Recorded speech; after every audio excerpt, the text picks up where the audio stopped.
How to delete TikTok messages from both sides. So let's get started. First of all, you have to open up the TikTok application in your mobile device and then log into your TikTok account. Once you land on your home page, now navigate to your inbox page by tapping on the inbox icon from the bottom right corner from this menu bar. Now once you're on your chat page, now head over to the account or to the chat where you want to delete the TikTok messages. Suppose I have this conversation right here, and suppose I have texted this person a message. Now to delete this from both sides, simply tap and hold on that message. A pop-up will appear in your interface. From there, tap and delete. Now from these options that says delete for everyone or delete for me, from there tap and delete for everyone.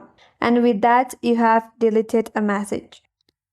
So that's how you can delete the message from both sides, and that's all for today's video. Hope this video was helpful, and if you are new to our channel, make sure to subscribe, like, comment and hit that notification bell icon. Thanks for watching, and I will see you in next video.